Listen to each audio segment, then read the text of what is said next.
Assalamualaikum warahmatullahi wabarakatuh.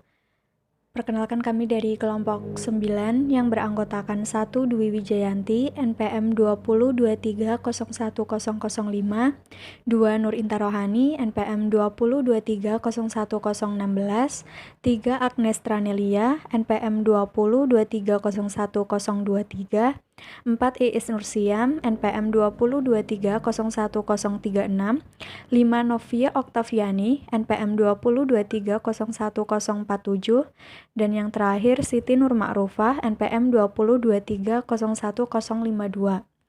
Di sini kami akan memaparkan tentang lingkungan ekonomi. Lingkungan ekonomi di era modern ini, sejalan dengan perkembangannya pusat-pusat industri serta berkembangnya transportasi ini dapat menimbulkan pencemaran. Jadi, apa itu pencemaran? Pencemaran adalah suatu zat yang masuk ke dalam lingkungan sehingga menyebabkan lingkungan tersebut tidak berfungsi sebagaimana mestinya. Dalam kegiatan ekonomi juga dapat mencemari udara, air, dan tanah.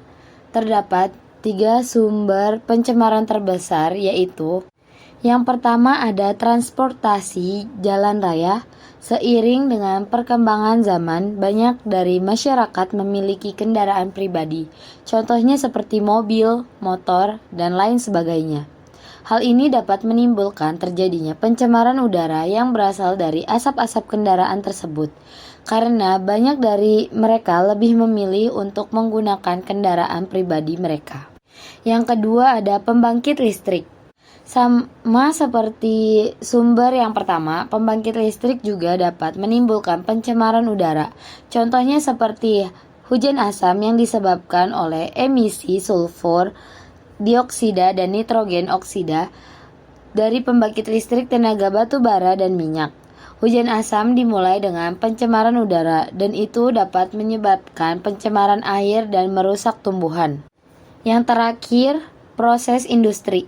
Banyak dari pusat industri yang berkembang dengan pesat dapat menciptakan lebih banyak polusi. Proses industri selain dapat menghasilkan produk, juga menghasilkan limbah, dan limbah tersebut dapat mencemari tanah, air, dan udara.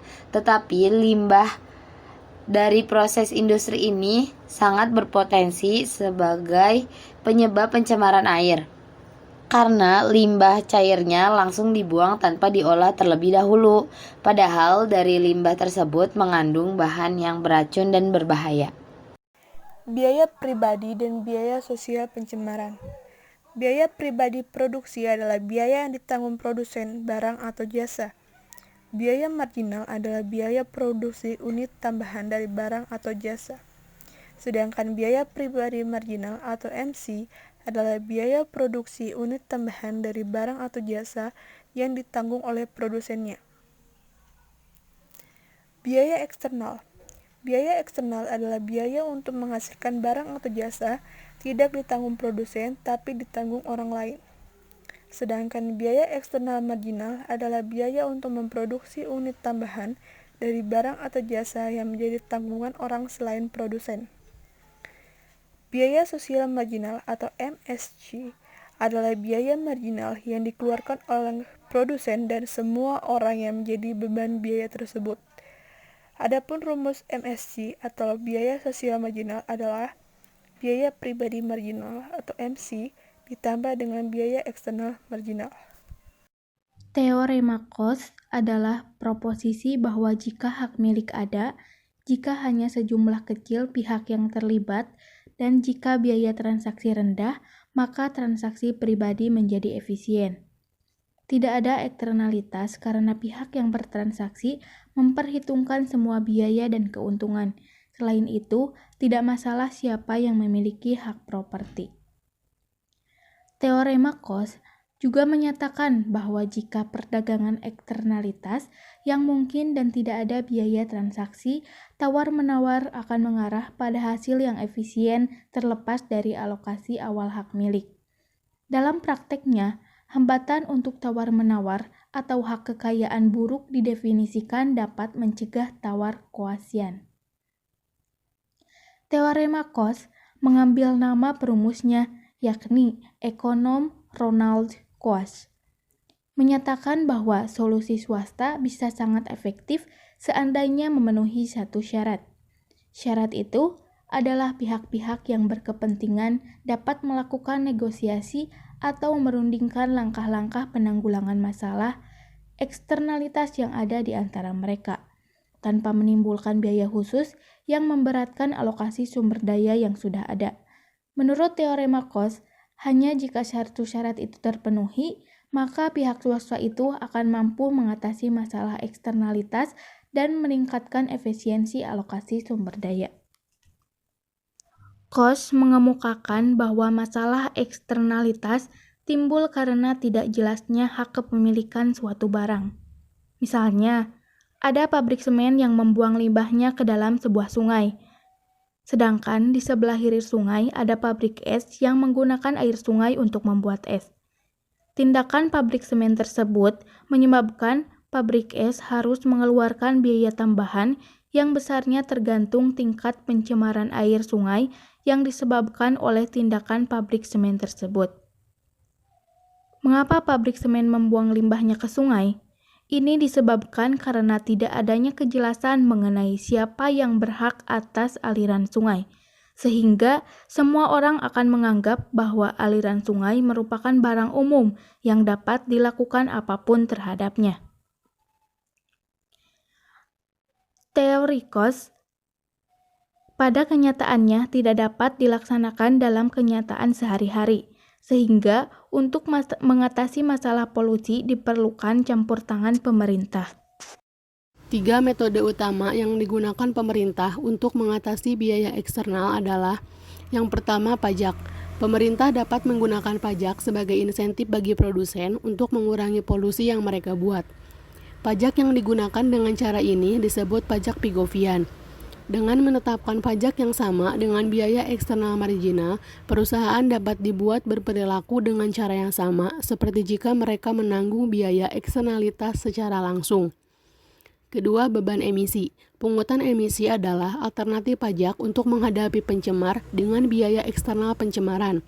Semakin banyak polusi yang diciptakan perusahaan, semakin besar biaya emisi yang dibayarkan. Untuk mengetahui pungutan emisi yang mencapai efisiensi, pemerintah melakukan informasi tentang industri pencemar yang pada praktiknya jarang tersedia. Dan yang terakhir, cap and trade.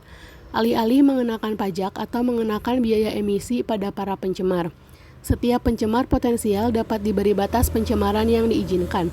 Perusahaan yang memiliki biaya marginal rendah untuk mengurangi polusi menjual izin mereka, dan perusahaan yang memiliki biaya marginal tinggi untuk mengurangi polusi membeli izin. Setiap perusahaan membeli atau menjual izin sampai biaya marginal pencemarannya sama dengan harga pasar izin. Metode penanganan polusi ini memberikan insentif yang bahkan lebih kuat daripada biaya emisi untuk menemukan teknologi berpolusi lebih rendah, karena harga izin polusi naik seiring dengan meningkatnya permintaan izin. Nah, untuk slide selanjutnya membahas tentang the tragedy of the commons, atau bisa diartikan tragedi milik bersama, di mana pengertian dari tragedi milik bersama adalah penggunaan sumber daya umum secara berlebihan yang muncul saat penggunanya tidak memiliki insentif untuk melestarikannya dan menggunakannya secara berkelanjutan. Jadi, tragedi milik bersama ini adalah penggunaan sumber daya yang berlebihan, di mana penggunanya tidak memiliki insentif untuk melestarikan sumber daya tersebut, sehingga sumber daya tersebut tidak dapat digunakan untuk selanjutnya. Lalu bagaimana cara agar sumber daya dapat digunakan secara efisien? Ada 3 metode utama yang dapat digunakan untuk mencapai penggunaan yang efisien dari sumber daya bersama. Yang pertama ada hak milik, yang kedua kuota produksi, dan yang ketiga kuota yang dapat dialihkan atau ITQ individu atau perorangan. Yang pertama, hak milik. Salah satu cara untuk mengatasi tragedi milik bersama adalah dengan mengubah sumber daya bersama menjadi milik pribadi. Dengan menetapkan hak milik pribadi ke apa yang sebelumnya merupakan sumber daya bersama, pemiliknya menghadapi kondisi yang sama seperti wajah masyarakat. Pengguna sumber daya akan dihadapkan dengan biaya penuh untuk menggunakannya karena mereka memiliki atau membayar biaya kepada pemilik untuk izin menggunakannya. Ketika hak milik pribadi atas sumber daya ditetapkan dan diterapkan, penggunaan sumber daya akan efisien. Lalu yang kedua ada kuota produksi. Adalah batas atau jumlah barang yang dapat diproduksi dalam periode tertentu. Kuota tersebut dialokasikan untuk masing-masing produsen sehingga setiap produsen memiliki kuota sendiri-sendiri. Lalu yang ketiga ada kuota yang dapat dialihkan atau ITQ individu atau perorangan. Adalah batas produksi yang ditetapkan ke individu yang kemudian bebas untuk mentransfer atau menjual kuota kepada orang lain. Di mana pasar di ITQ muncul dan ITQ diperdagangkan dengan harga pasarnya.